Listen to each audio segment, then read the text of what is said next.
আরে ঘটক সাহেব, আসেন আসেন, বসেন।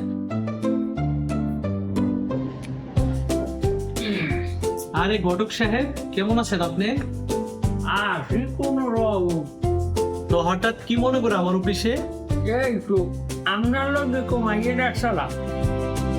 মাইয়ের তো বাপ নাই, ওই ফ্যামিলি জন্মের ভালো করছে।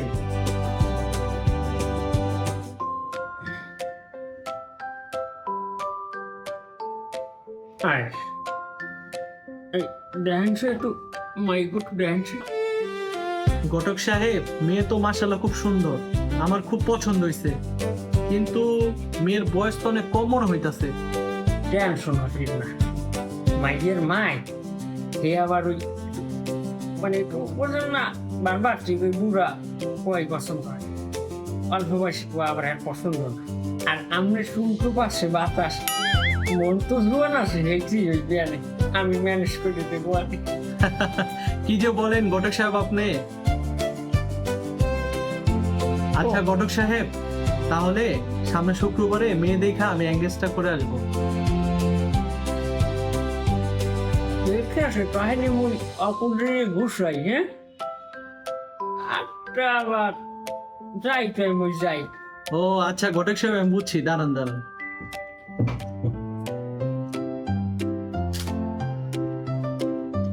ঘটক সাহেব, এটা রাখেন। আরে আমার এলাক কি বেটি তার ড্রেসিং রুমে তো ফিরত দেওয়া যায় না, তাই আমি গেলাম, তখন ম্যানেজ করে দেবো আমি। মা পিয়া, পিয়া, মা একটু দিকে আয় তো। মা, তুমি আমাকে ডাকছো? আমার এক কাপ কফি দে তো। আচ্ছা, দিতেছি।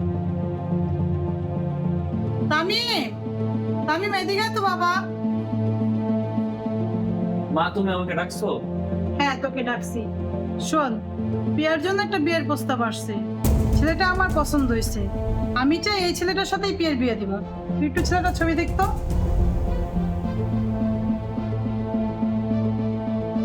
এই নে দেখ। মা, তুমি এসব কি বলতাছো? এই লোকটা তো বয়স্ক, আর তুমি আমার আদরের ছোট বোনকে এই লোকটার সাথে বিয়ে দিবা? না না, প্রিয়ার সাথে এই লোকটাকে কখনোই মানাবে না। শোন, তোর কোনো কথাই আমি শুনবো না, এটাই আমার শেষ সিদ্ধান্ত। মা, নাও কফি। মা বস, তোর সাথে কথা আছে আমার। বলো। দেখ তো এই ছবিটা কিরকম। মা, এই ছবিটা কার? এই ছেলেটাকে তোর জন্য পছন্দ করছি, তোর সাথে বিয়ে দিব বলে। মা, তোমার মাথা ঠিক আছে? দেখতে বয়স্ক, চুল পাকছে, বুড়ো লোক, তুমি তার সাথে আমার বিয়ে ঠিক করছো? মা, তুমি কিন্তু প্রিয়ার ইচ্ছার বিরুদ্ধে ওর সাথে জোর করতাছো, কাজটা কিন্তু একদম ঠিক করতাছো না।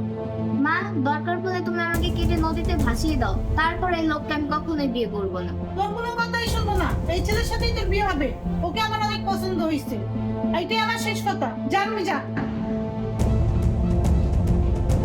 তোমার যা মন চায় তুমি তাই করো, আমি এসবের মধ্যে নাই। আসসালামু আলাইকুম আন্টি। ওয়ালাইকুম আসসালাম। বাবা বসো। বাবা কেমন আছে? এই তো আন্টি, আলহামদুলিল্লাহ আমি ভালো আছি। আপনি ভালো আছেন? ভালো আছি। তামিম, তামিম এদিকে আয়। আসতেছি। দেখ কে আসছে। আসসালামু আলাইকুম। ওয়ালাইকুম সালাম। বাবা তুমি বসো, আমি পেয়াকে নিয়ে আসতেছি।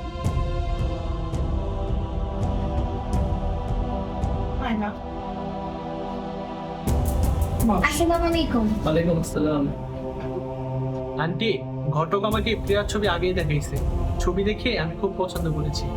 আর আপনি যদি রাজি থাকেন, প্রিয়াকে আমি আজকে আন্টিটা পড়াতে চাই। আচ্ছা ঠিক আছে।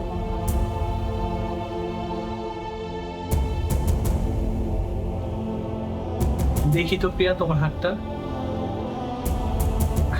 তাই না বাবা। আন্টি, আপনাদের যদি কোনো প্রবলেম না থাকে, তাহলে আমি সামনের সপ্তাহে প্রিয়াকে বিয়ে করতে চাই। না বাবা, আমাদের কোনো অসুবিধা নেই, তুমি যেদিন চাও ওদিনই পেয়ারে বিয়ে করতে পারো।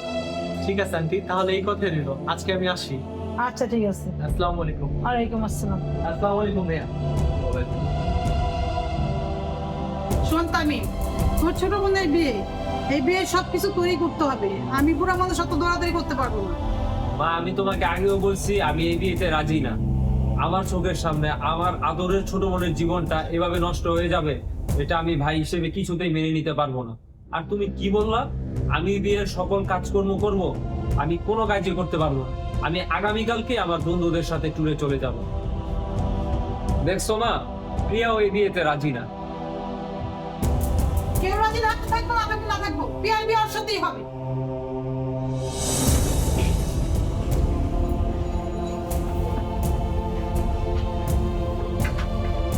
ক্ষমতা আপনি কখনোই আমার হাত ধরবেন না। আপনাকে আমি স্বামী হিসেবে কখনোই মেনে নিতে পারবো না। আমার মা আমার ইচ্ছার বিরুদ্ধে আপনার মতো একটা বুড়ো লোকের সাথে বিয়ে দিয়েছে। দেখো প্রিয়া, আমি আমার নিজে ক্যারিয়ার করতে গিয়ে কখন যে আমার বিয়ের বয়স পার হয়ে গেছে আমি বুঝতে পারিনি। আর ঘটক যখন তোমার ছবি দেখাইছে, তোমার ছবি দেখে তোমাকে আমি প্রথম দেখে ভালোবেসে ফেলেছি। যান আপনি রুমে থেকে বের হন। আপনি বের হবেন না, আমি বের হবো। দেখো তুমি বের হও না, তুমি তো ঘরের বউ, আমি বের হই। আচ্ছা তুমি খাটে ঘুমাও, আমি সোফাতে যেয়ে ঘুমাই।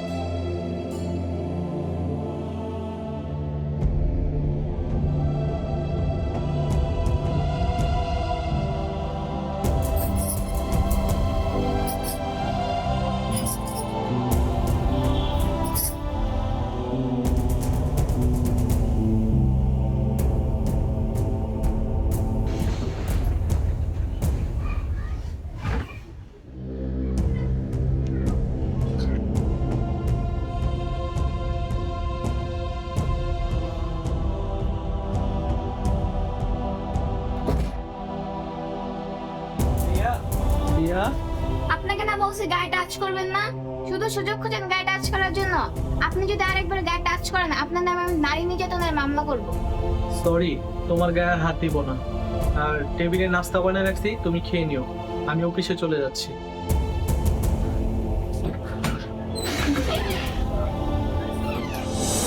প্রিয়া, আমার খুব ক্ষুধা লাগছে, আমাকে খেতে দাও।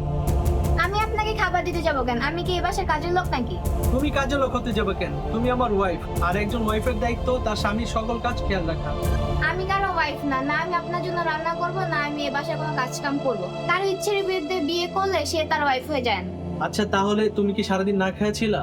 হ্যাঁ আমি খাবো না কেন? আমি বাইরে থেকে খাবার এনে খাইছি।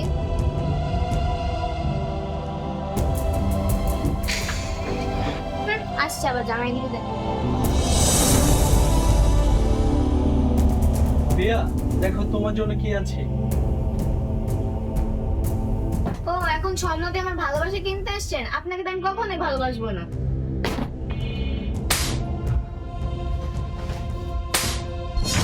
প্রিয়া, তুমি আমাকে থাপ্পড় দিতে পারলা?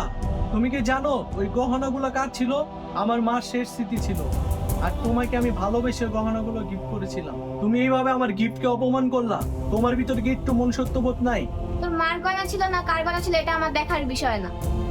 আর মনুষ্যত্ববোধ কার জন্য? তোর মতো একটা বুড়ার জন্য? তোকে তো আমি পছন্দই করি না। আমি আজকে আমার বাবার বাড়ি চলে যাবো আর তোকে ডিভোর্স লেটারটা পাঠিয়ে দেবো। সর আমার সামনে থেকে। প্রিয়া প্লিজ, আমার ভুল হয়ে গেছে, তুমি মাফ করে দাও, আমাকে ছেড়ে যেও না। ছাড় আমার হাত। প্রিয়া, প্রিয়া।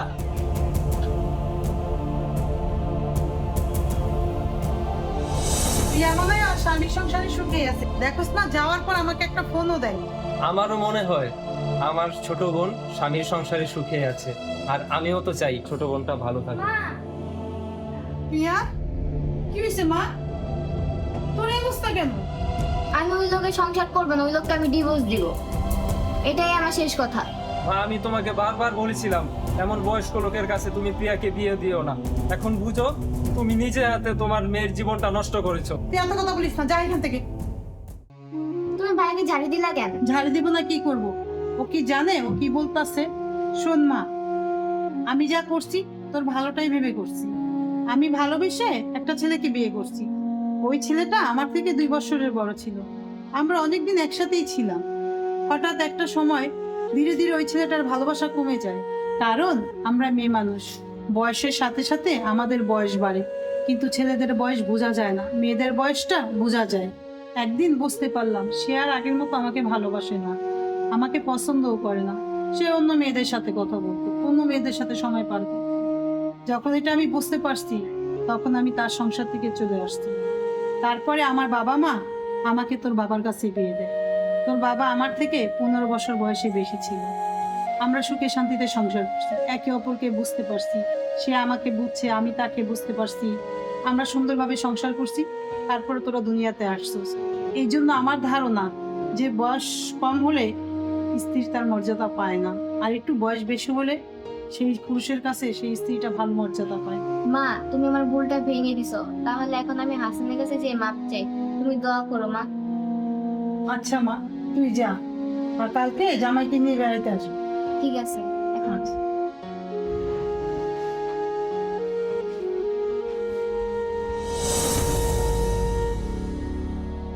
হাসান, তুমি আমাকে মাফ করে দাও, আমার ভুল আমি বুঝতে পারছি। আমি ভাবছি যে মানুষের সৌন্দর্য আর মানুষের বয়সটা ইম্পর্টেন্ট, কিন্তু না, আমার ধারণা ভুল ছিল। মানুষের বয়স আর সৌন্দর্য ইম্পর্টেন্ট না, ইম্পর্টেন্ট হচ্ছে মানুষের মন আর তার ভালোবাসা।